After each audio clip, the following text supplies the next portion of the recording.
Welcome. Today we have a juicy one. We are talking about perfectionism.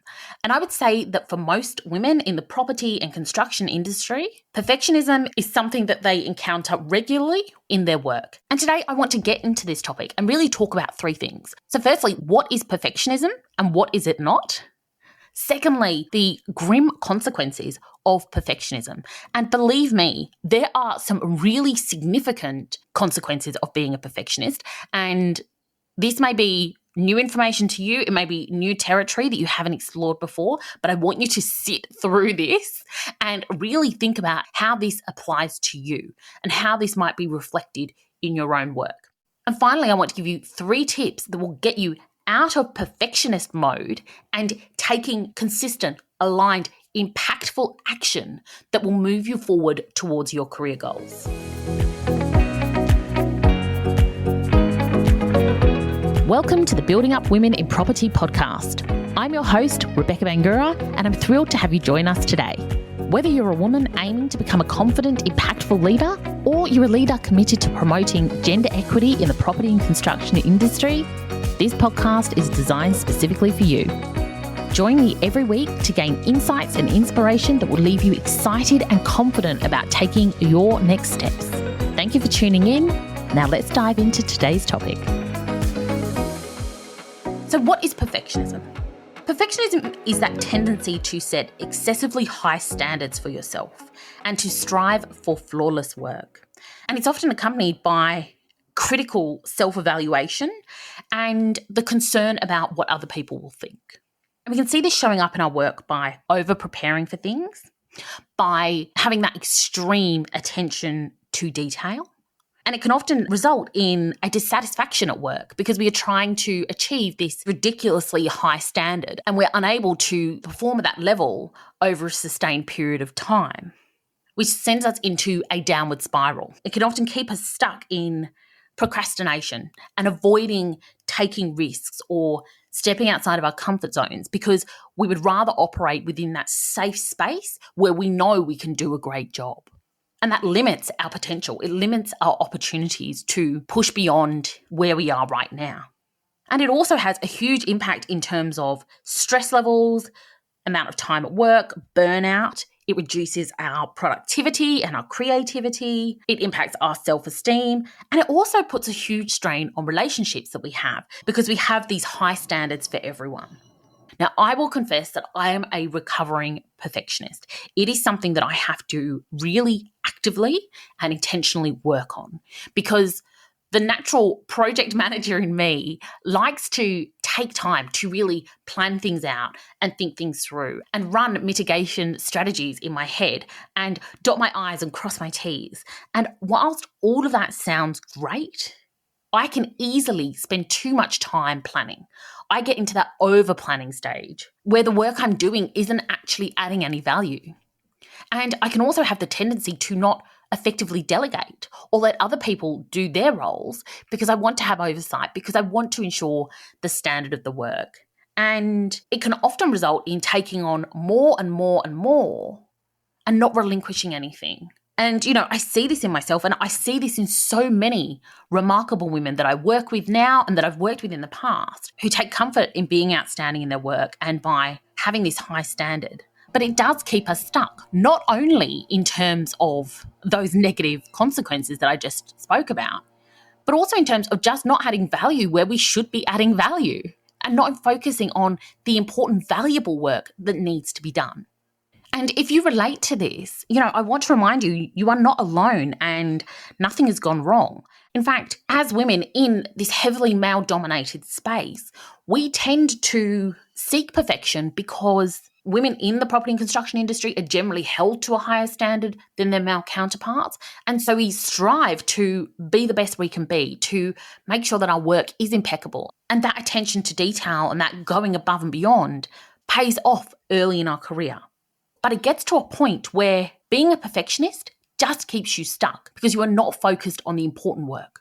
And, an example for me is I have always been such a diligent person when it comes to filing information. And I always had this benchmark in my head that if I was hit by a bus tomorrow, I would want someone to be able to step in, open up my files and know where everything was because it was just so intuitive and easy to find and everything was there. And in doing that, I used to file everything, not only just saving information, but dating it, making sure the titles, read accurately to reflect the content of an email or a correspondence. And that in theory sounds great. But when you're working over multiple projects, often very big, complex projects that have multiple stakeholders, filing that information is just a huge administrative task, right? That could be a full-time job in and of itself.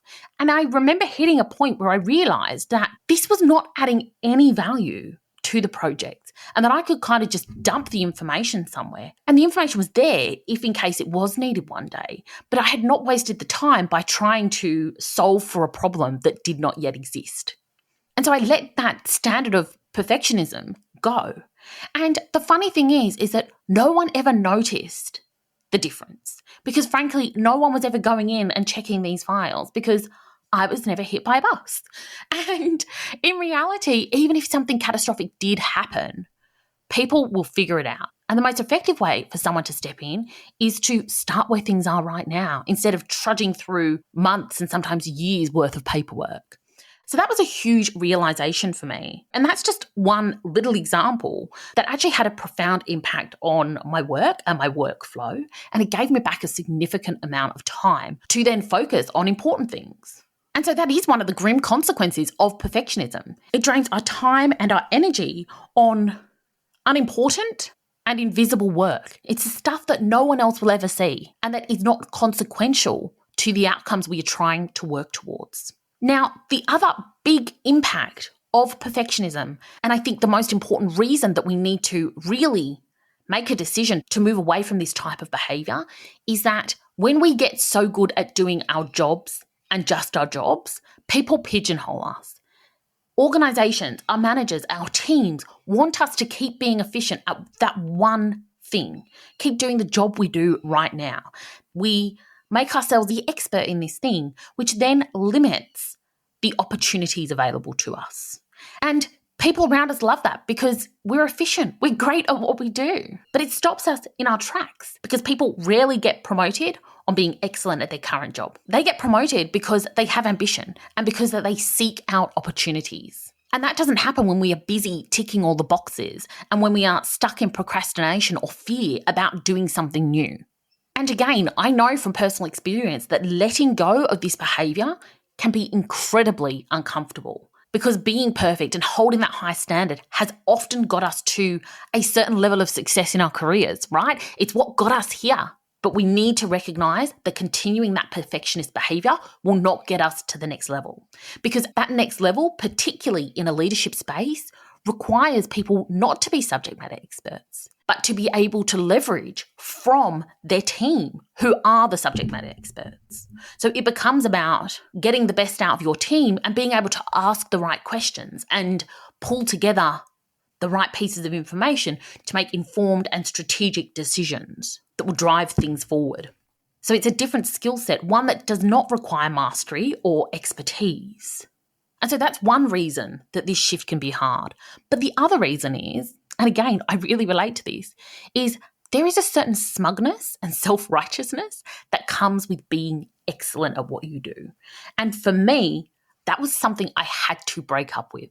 I had to stop needing to be the person that had done everything perfectly. And that came as a real wake-up call for me when I saw less competent colleagues of mine getting promoted ahead of me. And I realized that whilst it might feel good knowing that I was doing a better job, I wasn't getting the reward. So what did it matter? And letting go of that smugness was hard. I had to redefine who I was and what it meant to do a good job. But that was a pivotal point in my career that allowed me to level up. It allowed me to step into bigger roles and have more exciting opportunities, and it allowed me to have more influence. So I want to give you these 3 tips to help you break free from perfectionism.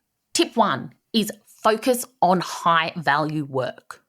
Now, you may have seen the Eisenhower matrix, which has importance and urgency across the axes.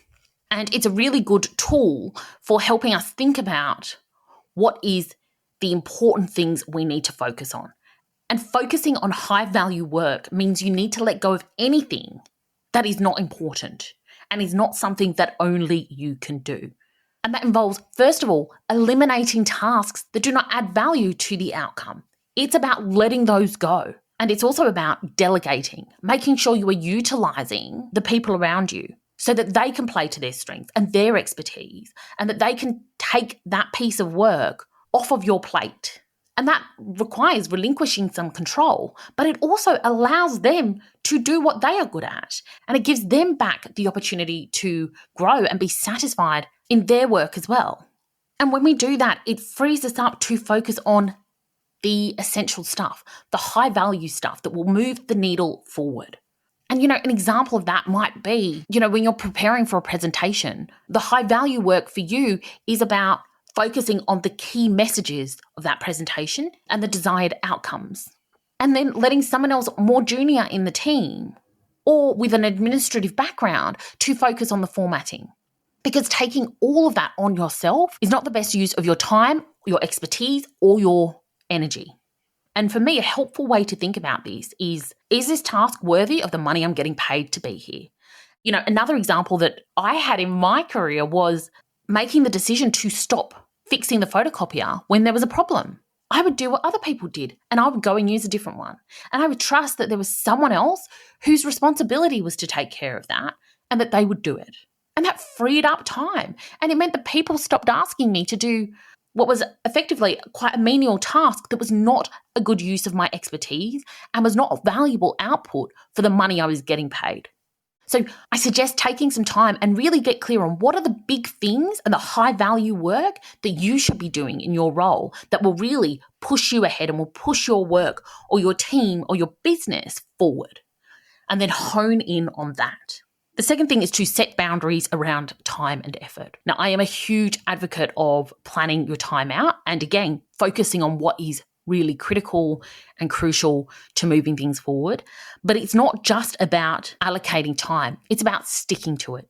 And when we set those standards for ourselves, when we say, I have 2 hours to do this task, and we give ourselves 2 hours, a couple of things happen. And this is really about Parkinson's law, which is that, work expands to fill the time available to complete it. So when we give ourselves 4 hours instead of 2, we take 4 hours, even though we could have done it in a shorter amount of time.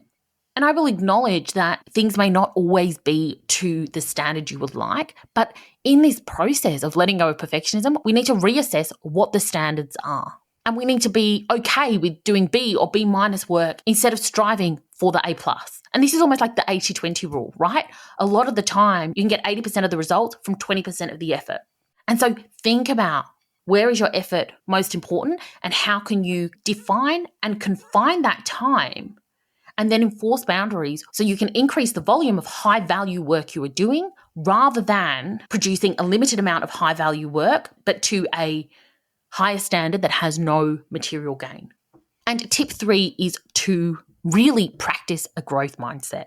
Now, I know I bang on about this all the time, but this really is what the game is about. Our careers are a journey, and every day we have the opportunity to get better if we are intentional and we take feedback and we review what worked and what didn't, and we change things and we tweak things. And that is the name of the game. That is how we go from being mediocre at something to being great at something. It's actually that simple. But just because it's simple doesn't mean it's easy. It requires us to really be on the journey and be okay with the discomfort of not being great at everything all the time. But knowing that we are improving day on day, and that improvement compounds and actually will create exponential results in terms of your career and in terms of your work and your fulfillment and satisfaction.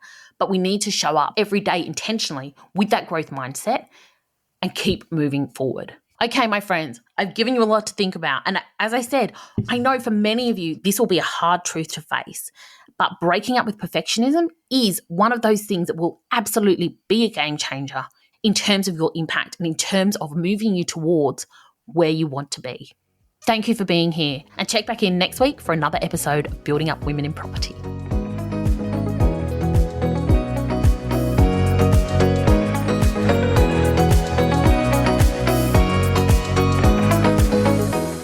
Thanks for for joining me on the Building Up Women in Property podcast. If you're listening on Apple Podcast or Spotify, I'd love for you to take a moment and review the show if you found it helpful, or share it with a few friends. Thanks again, have a beautiful day, and I'll see you next time.